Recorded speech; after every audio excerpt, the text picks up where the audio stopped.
I open this here in my console, and as you can see, I have here the code. All in all, I have written some comments to this code. All the comments need to start with this sign. If you put this sign, everything you can write on this code like comments, so you remember what did you do. For these three first like lines, I think I wrote that we need to install the libraries beforehand, so we can use the commands below. So in order to use all the commands that are following in this code, we download libraries. So I download this library, guys, and this library forecast. This one is to download Excel files. This one is to operate with commands of forecasting. Secondly, I will use this file ONS unemployment. I will use this variable ONS unemployment to use the Excel file ONS unemployment.xls. I had to download this file into my documents because the computers in the university do not allow to use certain folders, so be aware of that. If you are using a computer at the university with R, you will need as well to download your files on your documents in Windows. All in all, you can go here, for instance, if you want, and if you hit Control Enter at the same time, you will start running the code underneath, as you can see. So we added the library read Excel at ready, and if you keep doing this, I will if I hit Ctrl D, I will start installing the packages for forecast. You can see that the computer is ready because I already did this. Oh, it started to download forecast. Yes, and surely it's going to finish in a few seconds. So let's start. Oh, I think it finished already. So I can click Control Enter again. Yes, you can also use this link called Run if you don't want to use Control Enter, which is quicker in my opinion. And then you can start opening the data set. You already use this name, this variable name, in order to upload all the Excel file. Yes, and with this command view we are going to see what this file contains, and this is what the file contains. Yes, so we have here all the dates and unemployment figures for since 1971 month 2 up until 2017 month 7th. That is, these are the last figures that we can download from the ONS. So if you go to for instance the ONS, you will be able to, if you type ONS unemployment, you will be able to download this time series. I have chosen this one, and I think what we are going to do with this time series is to forecast 2018, so the outstanding 12 months. So let's come back here to my R code, my script file, and then I can keep on hitting Control Enter. This line here, I am calling this a variable, so I am creating a variable called unemp.ts using the ONS unemployment, the file that I just read on Excel.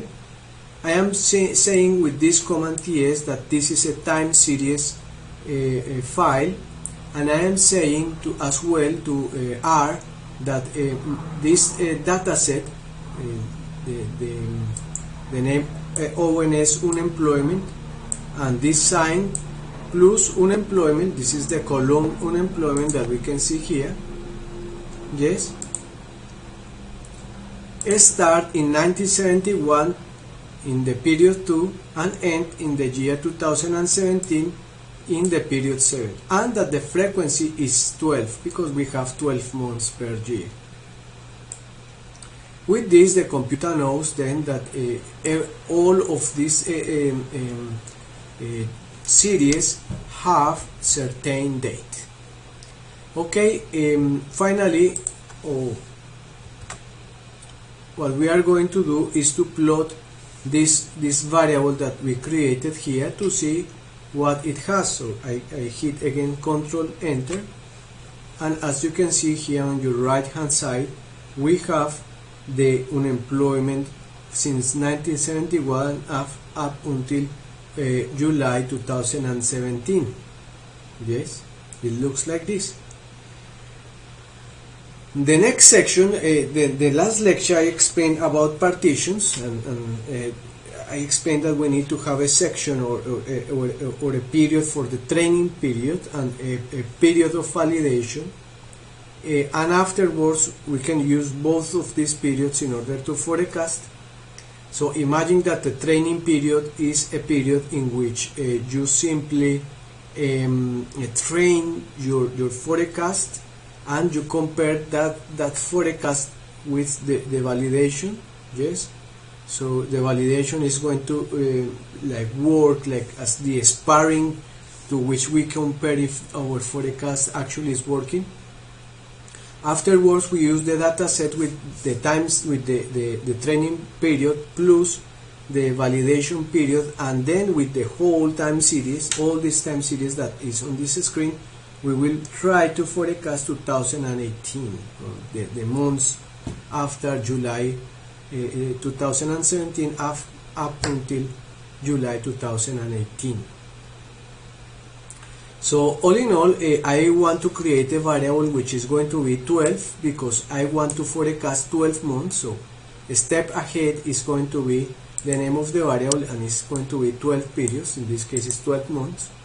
I create another variable called, I'm going to hit Control Enter to this one. I am going to create another variable called ntrain. I use this sign in order to create the variable. I am going to say that ntrain, the period of training, equals the length of unemployment.ts, the time series of unemployment. The length is going to be equal to the number of periods minus a step ahead. Yes, usually why this? Because I want to take this big data series here. I want to take off this last 12 months. So if I do this, length minus a step ahead, what I am saying is that therefore is the total number of periods, all the data sets minus 12 months. That is going to be the length of ntrain, or the period of our training period. Following that, let's hit then to ntrain, Control Enter, and I am going to create a variable called or a time series called train.ts, and I am going to use the command window in order to state what is going to be the window for that data series. The window that I have chosen is 1971 period to, that's it, since here, the beginning, up until 1971 ntrain, which means that I am going to use all the periods just before, and I am not going to use this last 12 months. So I am going to cut here with ntrain, the variable that I just created. Following that, I am going to create my validation time series, my validation period, my partition for the validation, and I use this command in order to say to R that this is going to be a variable, and again I create a window that is going to start in the year 1971 plus ntrain, ntrain plus 1. This means that it starts, the data sets is going to start here, yes, 12 months just after July 2016, and is going to end at the end of this period. So ntrain plus a step ahead. So this is the number of periods, and the number of periods obviously is going to be the last one. So in order to, what we have done then is create a variable that contains the 12 last months, and that is going to be my validation period. I am going afterwards, let's hit very quickly control enter on these three last codes, and therefore as you can see here on your right that we have created the variables, yes, or the time series. Yes, so we have created time series. I have created the partitions already, and therefore the only thing that I need to do is to calculate the naive forecast. During the previous session we say that there are like two types of naive forecast. The first one is the seasonal naive forecast, and the second one is the normal naive forecast.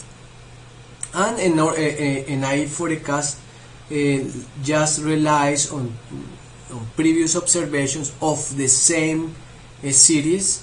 So one example of this is that, for instance, unemployment is going to rely, unemployment in today is going to rely on unemployment of yesterday, and so on so far. Yes, but it's always on using the same variable. So it's not about using unemployment and another variable such as inflation, for instance. It's not like that. So it's unemployment and unemployment in the previous period.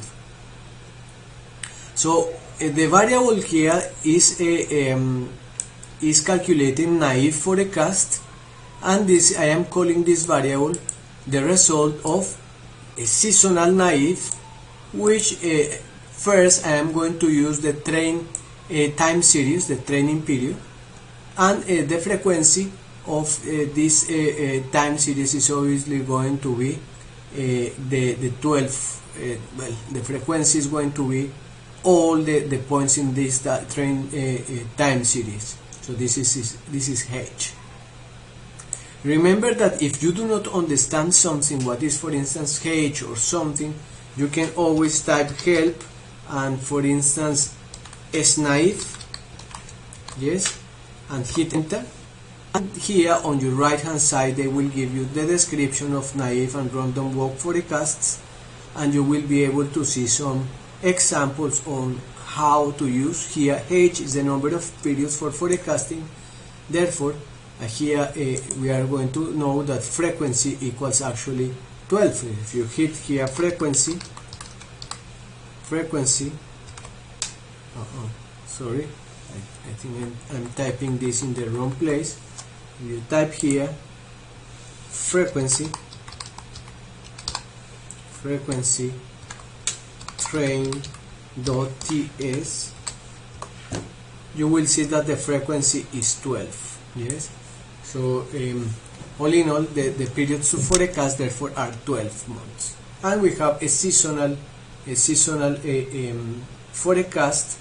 That means that we are going to use seasons. So we can find as well examples here about the seasonal forecast. Yes, and we can have, for instance, what are the arguments is the number of periods for forecasting using the seasonal forecast, the seasonal naive, and here you will have as well other values that you can enter to this S naive. All in all, this one is okay, and the only thing that we are doing is to forecast what is going to be the value in 12 months after the month of July 2017. So let's click here, control enter. I have an error message, as you can see, an expected symbol in number of. So I did something wrong, but I do not know what it is. Oh, it's fine. I did something wrong. Probably I selected certain place here and I did a mistake. So it is right. Remember not to select and click Control Enter, otherwise the only thing that is going to be wrong is what you have selected. So it needs to be just everything unselected. In that line you can click Control Enter, and you will see the result of the command. And afterwards we forecast using the training period. So the next step is going to do the forecast, the actual forecast. So I hit Control Enter, and then I can see what are going to be my forecasts since June 2016 and up until June 2017. In this column you can see what are going to be the forecasts for these months. So these forecasts are the ones that I am going to compare with my validation period, and this is the aim of this command. So if I click Control Enter here, we will find the level of accuracy. The level of accuracy, we are going to cover this topic during the next lecture, and we will see what is the meaning of these values all in all. And after that we will be able to create the histogram. For the histogram we have already this variable naive forecast, yes, and this sign plus residuals is going to choose the column of this variable which name is residuals. So if we click here in history, we will see the residuals. As you can see, they're a little bit skewed to the right, and probably the errors are skewed to the right as well. But it's not a very good forecast using naive. Anyway, we have this forecast, and finally we can plot using the command plot the naive forecast that we have done. Let's hit Control Enter here, and with this command axis we will create the GS, the axis here for this time series, and finally we are going to add the lines for this data series with Control R, Control Enter, yes, and the lines for the naive forecast fitted. So we will have, this is actually the forecast, this is what the naive forecast data series, and this is the values that we are forecasting using the model during 2017, yes, up until July 2017. So as you can see, we have our first forecast. This is my forecast here, and you can see there is a big error here. This is the difference between the error. The error is the difference between the forecasted value, which is this blue line, and this black line, which is the actual value. So let's keep moving, and but the only difference is that we are going now to use the full time series, in order to forecast 2018. So all in all, we will need to decide using the accuracy results in order to see if our forecasting method works, and then we use the total period of time in order to forecast the last years, and that is what we are going to do now here. So let's click here and hit Control Enter, and we have calculated the full naive for the full years, yes, already, and we have saved all the results in this variable. So the only thing that we will need to do is to forecast and this is the forecast, yes, for 2017 and up until 2018. As you can see, in July 2018 the forecast is 4.3. It's surely what we have now, yes. And what I am going to do now is to plot these results. So Control Enter. I am plotting the result. This is my training. Well, this is the training plus the validation period, and this is the forecast. So it's a little bit up. So it's actually it's an over forecast, and I'm going to add here the GS with this command axis. Finally, I'm going to add the rest of the fitted values of full naive of the full naive time series, yes, and this shows me that this is going to be my forecast for the next years.